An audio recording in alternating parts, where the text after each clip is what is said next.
Hi friends, welcome back అమ్మాయి వంటలు. ఈరోజు మనం ఈ వీడియోలో అమ్మవారి అయిన కాత్యాయని దేవికి 4వ రోజు ఎంతో ఇష్టమైన మినపగారెలు లేదా వీటిని అల్లం గారెలు అని కూడా అంటారు.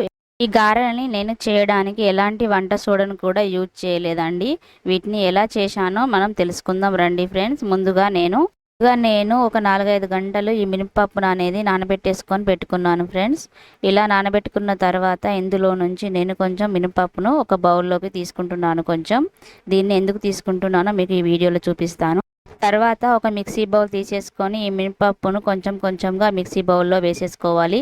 చిన్నగా కట్ చేసుకున్న అల్లం ముక్కలు వేసేసుకోవాలి. చిన్నగా కట్ చేసుకున్న గ్రీన్ మిర్చిని కూడా వేసేసుకోవాలి.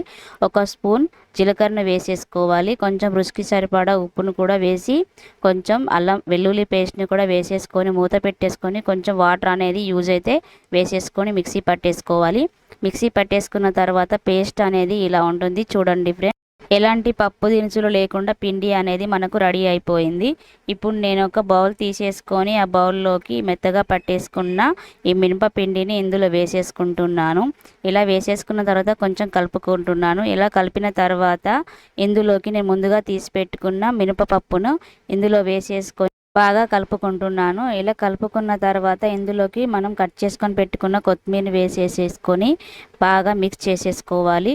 చూడండి ఫ్రెండ్స్, నేను చూపిస్తున్నాను కదా. ఇలా మిక్స్ అయిపోయిన తర్వాత గ్యాస్ ఆన్ చేసేసుకొని కడాయి పెట్టేసుకొని అందులోకి కొంచెం ఆయిల్ని వేసేసుకోవాలి. ఆయిల్ అనేది వేడయిన తర్వాత ఒక్కొక్కటిగా ఈ మినపిండితో మనం ఒక్కొక్కటి గారెగా చేసేసుకొని ఈ ఆయిల్లో వేసేసుకోవాలి. చూడండి ఫ్రెండ్స్, నేను అల్యూమినియం కడాయి తీసుకున్నాను కాబట్టి ఈ మినపవడలు అనేవి అంటుకుని పోయాయి అడుక్కి. ఇలా అంటుకోకుండా ఉండడానికి మీరు నాన్ స్టిక్ని కూడా యూజ్ చేసేసుకోవచ్చు. మెల్లిమెల్లిగా తీసేసుకుంటున్నాను చూడండి ఫ్రెండ్స్. ఇక్కడ మర్చిపోయాను ఫ్రెండ్స్, గ్యాస్ అనేది స్లో ఫ్లేమ్లో పెట్టేసుకొని ఈ గారెలను దూరగా వేగించుకోవాలి. ఇలా వేగించుకున్న తర్వాత వీటిని నేను ఒక ప్లేట్లోకి తీసుకుంటున్నాను. చూడండి ఫ్రెండ్స్, ఈ గారెలు అనేవి ఎంతో బాగా టేస్టీగా సాఫ్ట్గా రెడీ అయిపోయాయి. చూడండి ఫ్రెండ్స్, వీటిని నేను ఎలాంటి సోడా కూడా యూజ్ చేయకుండా నేను ఈ గారెలను ఎంతో సాఫ్ట్గా చేశాను. మీరు కూడా మీ ఇంట్లో ఒకసారి ట్రై చేసి చూడండి ఫ్రెండ్స్. మా వీడియో మీకు నచ్చినట్లయితే like and share and subscribe చేసేసుకోండి friends. Thank you for watching.